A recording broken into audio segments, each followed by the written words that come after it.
All right, everybody. That time of week again. I haven't done Levi's quick picks in the last few weeks because I got really lazy. But today we're doing Levi's playoff quick picks. Yes, very good. Today featuring Ben Zook and Robb Hogg, 2 league members.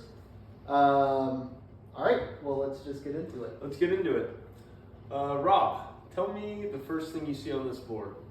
Well, the first thing I would see is that the big naturals are dominating the competition with a 12-2 record. They are. We'll see later. I fed all of our stats into ChatGPT to give me a summary, and it did tell us Rob was the luckiest player this season. Yes, absolutely. And There I was would some agree reporter with bias in that ChatGPT. I think not. Let's. Y'all go ahead and chatter. Let's see. Well, if and I think Rob's success in the regular season really only hurts him in the playoff picture because, what's a better storyline? Someone going 12-2 and winning the league? No. How about someone that maybe is middle of the pack, maybe about 4th place right now, goes on a really nice playoff run, upsets Rob, and I mean, what more would the people like to see than a disappointed Rob at the end of the Well, season? I'll tell you who I'm most worried about, and it's kind of a dark horse. It would be Candy. His team is one of 2 teams to beat me in the past, and they beat me with 181 points. So they can really put up some points. I do think that they're a dark horse. Wet Bandits, not that dark of a horse, kind of a well-seen, well-visible horse, if you will.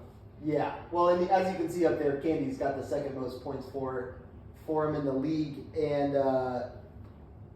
that being said, the Wet Bandit, Ben Zook, did do best in scoring efficiency this week. So despite a relatively modest points for, he turned it into a 9-5 record, showing excellent efficiency in critical games. Yes. What do we think about that? I think that's absolutely true. He And I'm made his saving all my points for the playoffs.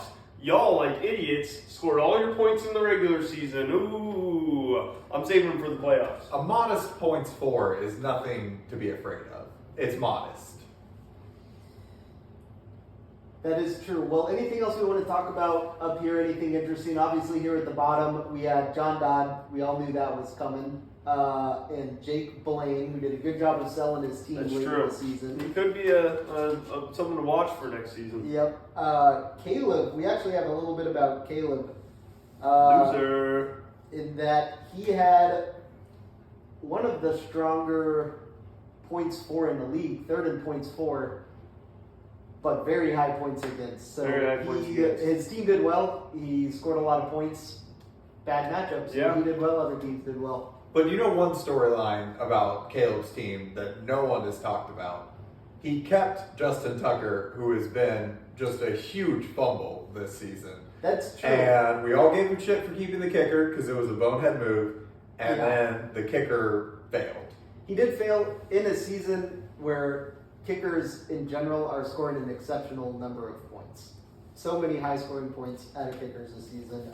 So it's amazing that Justin Tucker hasn't been doing that. I also think some big storylines. Jack didn't do that bad. I kind of thought Jack was going to be more in the 11 and 12 spot, coming up 8th, right behind league commissioner. He's leading the toilet bowl. So that's true. Jack had quite a comeback season, and it's a real surprise, as we all know. Jack does not know ball. Jack that is confirmed. Not know ball. Does not know ball. Confirmed. Second luckiest team in the league, we'll say. Yeah. Schneider. Yeah, freaking mate. Yep. And let's not sleep on Gary Sr. Coming in, barely sneaking his way into the playoffs, but is coming off of an absolutely gigantic week. I think he scored over 200 points last week. I think it was 217. So is he doing it where it matters? That, I guess we'll find out. We've actually got Gary Sr. on our overperformers list this season. He's overperformed.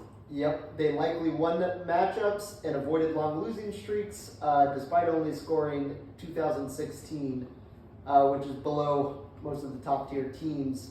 They maintained a winning record. Yeah, but as we see by Ben Zook, points for is not all that matters.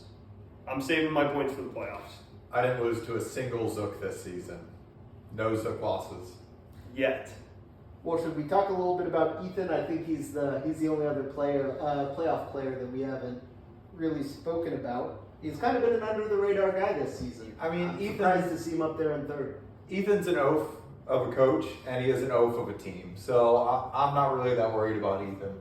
Like I said, I think there are some scarier dark horses on the board. Yeah. No, I agree. He does still have $70 in free agency budget. That could be big. That's true. In the case of playoff injuries.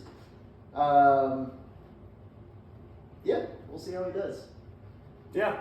Anyways, Take a look at the playoff let's picture. take a look at what the playoff picture Yeah. looks like. Let's take a look at what the playoff picture is like. All right. And there's the playoff picture.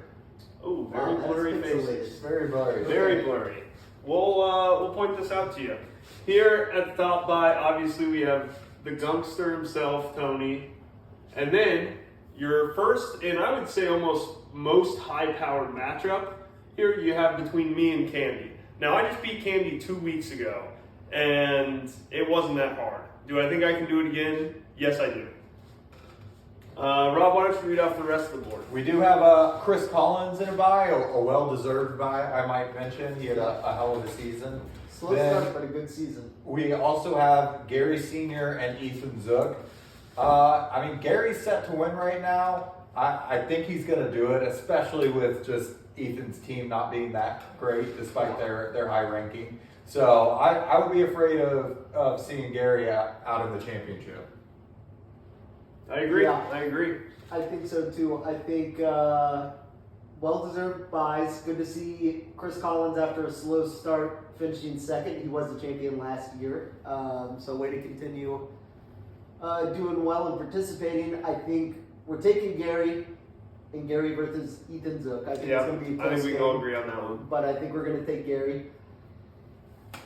Ben Zook versus Candy is a little tough. I think it's going to It's be. really not that tough of a it's- decision. I think it's going to be a high scoring. I think it's going to be a match. shootout, but ultimately, again, I beat Candy like 2 weeks ago. Just going to do it again. It's that easy. So I'm obviously picking myself in that matchup. I'm favored to win by about 14 points right now. Don't see any reason I can't extend that to 25 or 30. Yep, and I'll tell you what, ChatGPT agrees with you on that That's game. Matchup says, despite having a lower points for in the regular season, Ben Zook pulled off the win, likely due to Candy's inconsistency and tough points against. Ooh, This will be a matchup of efficiency versus raw scoring power. you heard that. Wow. Mr. Inconsistent Candy. Yep. Levi would have sex with ChatGPT if he could. Probably. Oh, baby. Well, now, assuming I'm going to win like we all are, that puts me in a head-to-head against Tony Gunk, which I'm pretty excited about because it means he's not going to make it to the championship. Those 12 wins are for nothing, and if he gets fourth place, he's getting zero reward for a season that honestly didn't seem like his heart was in. Well, it was 12-2. I only lost to 2 teams, and neither of them are on this panel right now. I will be upfront and honest about my team. It revolves a lot around Saquon Barkley. Luckily, he does have 2 easier games on the horizon, some lower level defenses. So I think it could be a good matchup for me. I do think it's important just to remember, obviously we were living at the time with each other that we did the initial draft. Rob Hogg had a lot of shit to talk about his own team that night. He hated how his draft That's turned true. out. He never doesn't believed deserve in to this be team. here. He never you know- believed in his team. The first keeper draft, I won't lie to you, it did scare me. No one was on the board. A lot of the players left up. I didn't even know who they were. I'll agree. It was I think scary. we can all agree that it was a bit of a shocker Yes. coming out of that draft. It was. Yeah. Well, shoot. If we're picking in that game, I'll be honest, I've got to go Tony Gunk. Thank you. I'm going Tony That's Gunk as well. disappointing to hear. I know. I assume you're picking yourself in that game. Yeah, And I definitely assume picking you're myself. picking yourself, huh? Yes. All right. Well, next we might see a Chris Collins-Gary matchup. And that's what everyone's assuming here, given that Ethan is probably not going to make it to the next round. He is giant, but that just makes him a giant loser. So between Gary Sr. and Collins, now this is a hometown matchup, which I think is going to be a lot of fun. I hear boys are going to get pretty rowdy for it. Now, Chris Collins did just have a child, so A little who knows? distracted? Yeah, people are saying he's distracted, Yeah. but others are saying he just sits at home too much now. So Well, and some are saying a little bit of a new motivation that's true. to pull down the league money. That's Guys are true. very expensive. I am excited for a King of Friendswood matchup. Yeah. If Yeah. I remember correctly, Gary has been the reigning King of Friendswood, and Chris Collins was the Friendswood Jester, or was that Candy? I believe that That's was tough. That may have been Candy. Candy. Yeah. Okay. He might be the jester. We Yeah. got some Friendswood movement in Yeah. there. We do. And I'm excited to get a new title. And I think really everyone's just going to be happy as long as we don't have a Friendswood championship. I don't would think fully we will. agree with Yeah. that. I don't think we will. I think there's too many moving parts to get a Yeah. Friendswood championship. And you know what I'm going to say? I'm going to take the underdog. I'm going to pick Garrett in that second round. Ooh, Chris. Ooh. Yep. That's tough. That's tough. But I think I'm also going to join him. I think Gary's team is hitting a stride at the right time, scoring a league high last week. Is just going to ride that momentum.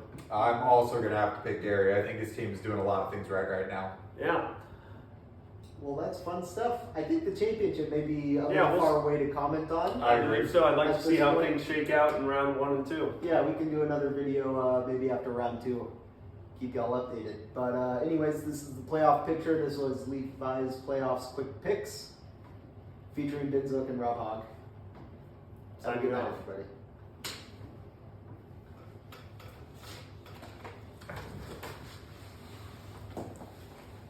We should throw a Harlem Shake video in the middle of that.